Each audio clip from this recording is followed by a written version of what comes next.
In quiet neighborhoods, routine is a kind of signal. Lights turn on. Cars leave. Doors open. When those signals stop, someone notices. The Bishop family had routines. Predictable ones. Morning after morning, nothing changed, until it did. No one answering the door. No voices. No movement. A welfare check is not an accusation. It's a courtesy. A knock. Then another. No answer. From the outside, nothing looked wrong. No broken glass. No forced entry. Just a house that wasn't responding. At first, this wasn't treated as danger. It was treated as inconvenience, as absence. Not a crime scene. Not yet. The mistake wasn't disbelief. It was timing.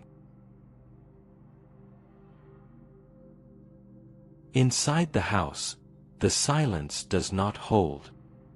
It breaks. They are found where they should not be. A family. Together. Not sleeping.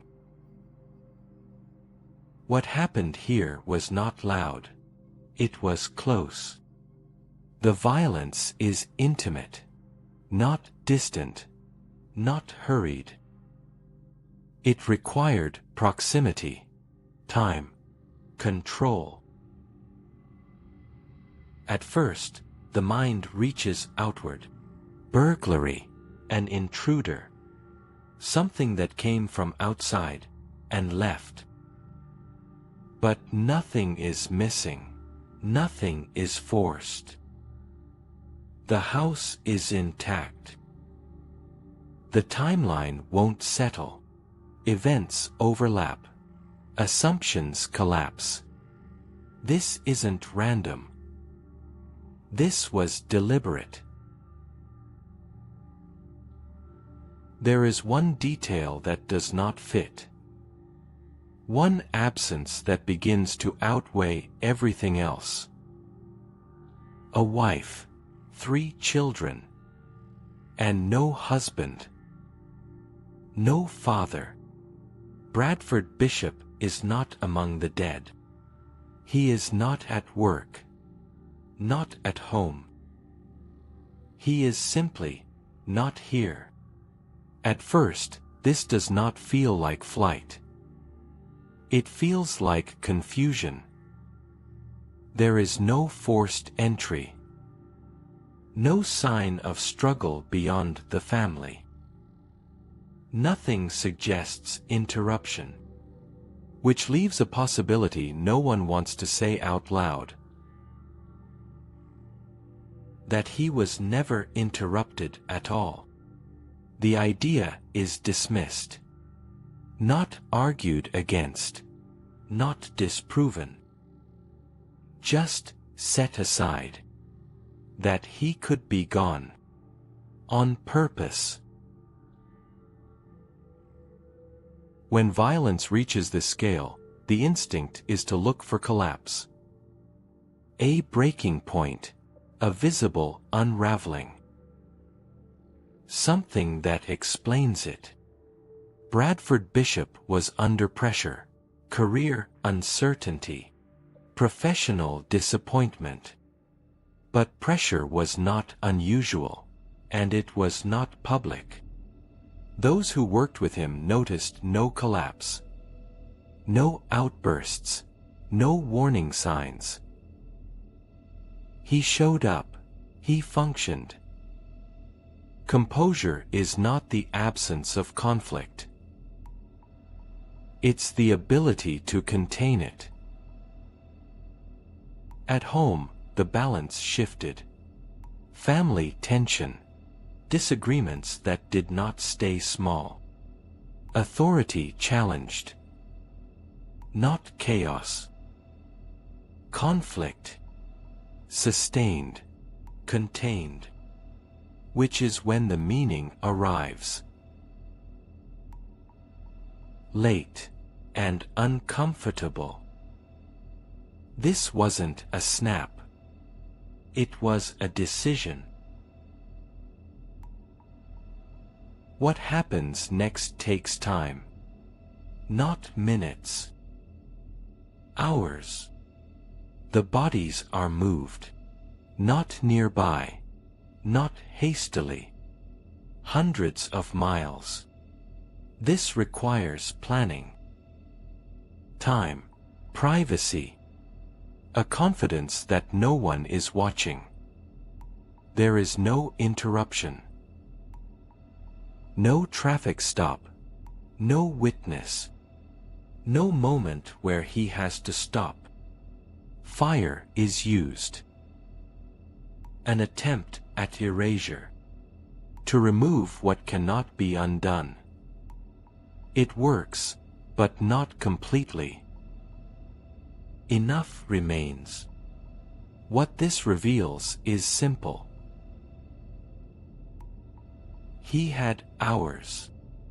And no one stopped him. The trail does not end at the house. It stretches outward, into distance. His car is found far from where the crime began. Too far to be coincidence. Personal belongings are still inside. Not scattered, not rushed. Placed. This is where the first theory takes shape.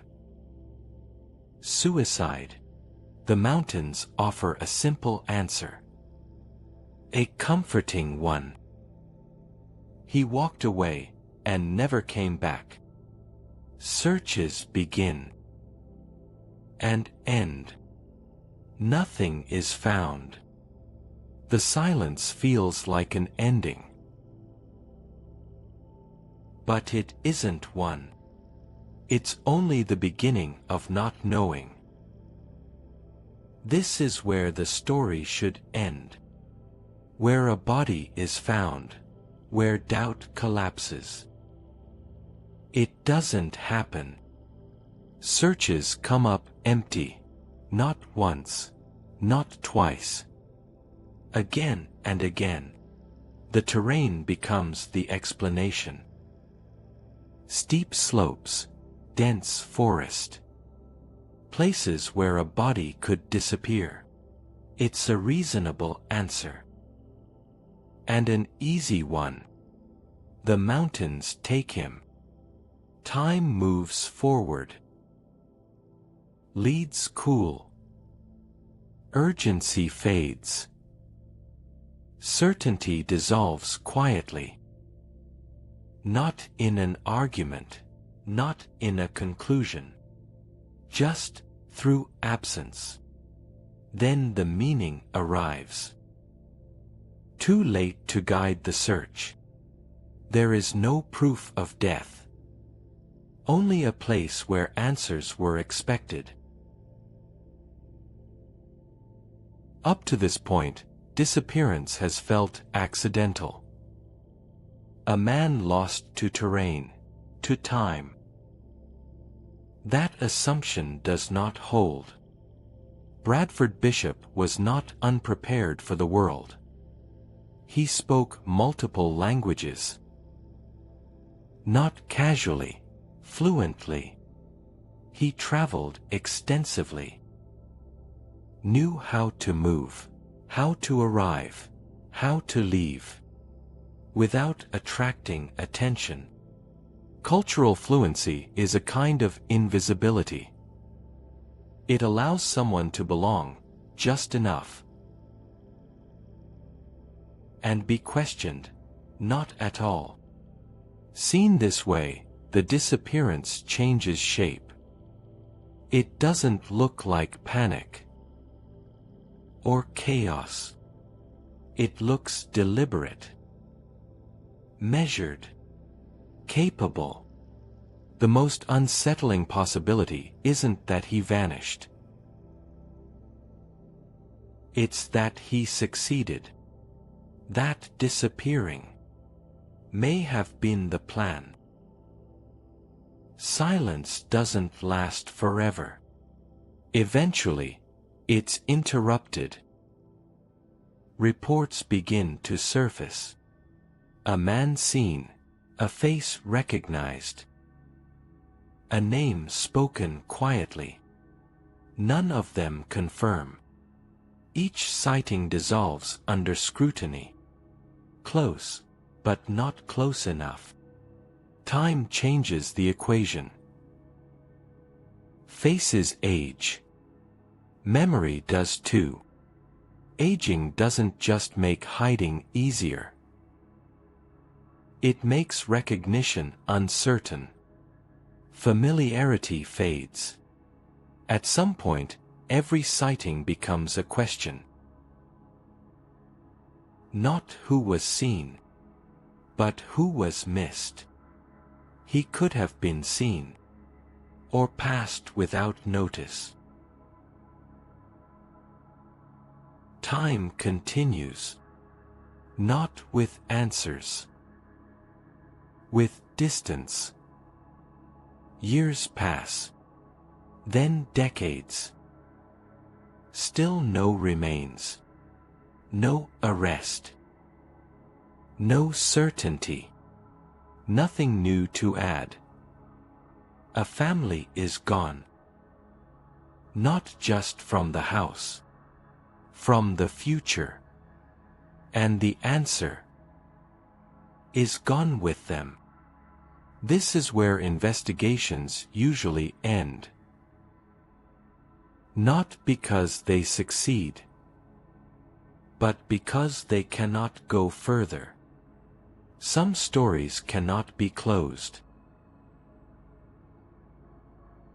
There are only two possibilities left. They exist side by side. In one version of this story, he died unseen. Somewhere no one ever looked, or looked too late.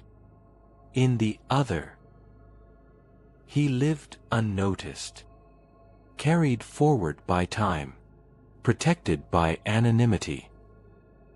Neither version can be proven. Neither can be dismissed. Both are disturbing. The danger is no longer active. But it is also not disproven. There is no proof that he survived, and no proof that he didn't.